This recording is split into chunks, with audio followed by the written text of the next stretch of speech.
This is a 1933 Alfa Romeo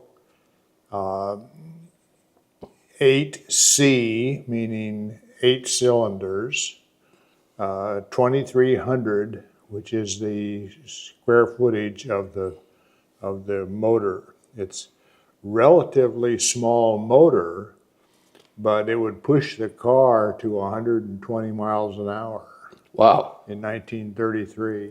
So it was really something.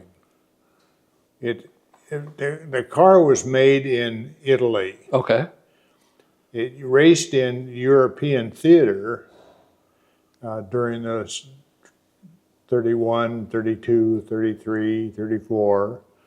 And in that kind of setting, they raced from town to town. And they didn't have racetracks like we have. So they would speed from town to town and race the vehicles on the gravel and dirt roads.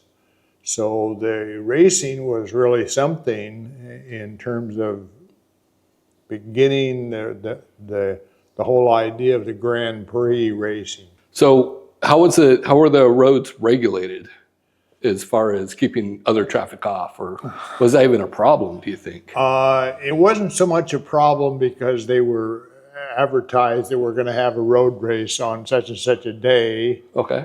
With certain cars, and they would all line up and take off. They would know which town they were going to go to. Okay. And they would race between towns. And so when you got to town X and the flag went down, that would be the winner. That'd be the winner. Right. So it raced in Italy. How did it end up here in, well, Oregon? In Oregon? Yeah. Well, that's a good question. The car was purchased in Europe by a fellow by the name of Schwemm Cruz.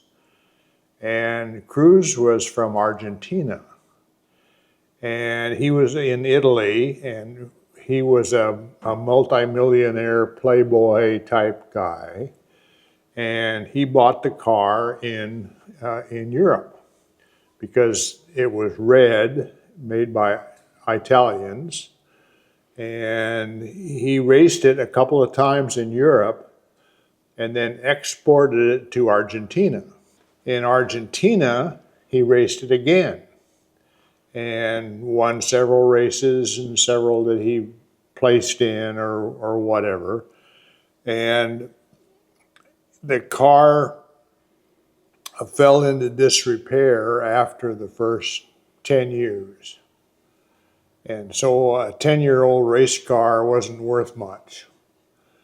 The car ended up in a wrecking yard in Argentina. Mm-hmm. And sat in the wrecking yard, but the owners of the wrecking yard couldn't agree about the car, and they kind of put it in the back corner of the racetrack. And it sat there for 30 years. And a fellow by the name of Dylan knew about the car, and he wanted to buy it and restore it. And he went to Schwemm Cruz and said, "I'd like to have the car. What do you want for it?" And Cruz said, "If you can find it, you can have it." They didn't value it very much. So Dylan traded a .22 caliber rifle for it. Okay. Just unbelievably cheap. Dylan put it all together as best he could. Uh-huh. And without the motor, because the motors were worn out. And he sold it to some people in Chicago. The people in Chicago then sold it to me. So that's how it got to Oregon. Very few of it. They made about 15 of these race cars. Only 15. Only 15. In Italy. In Italy, right. And we have one here in Oregon. One here in Oregon. Do you know where the other 14 might be? They're just scattered Just scattered everywhere. Yeah. Nice. Does it still run? Yes. It Oh, yeah. does. Yeah, it Wow. runs. And if you were to race it today, do you think you could get up to 130 miles an hour? I wouldn't dare to race it that fast, Okay. but 100 miles an hour maybe. You know, I mean, it's the way it's built is it's a ladder type frame that's very flexible. You can see the frame down here. This is the oil tank.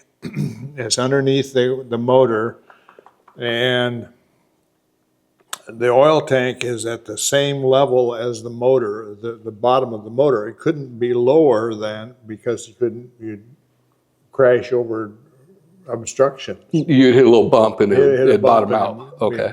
Battery is in here. It's an historic race car.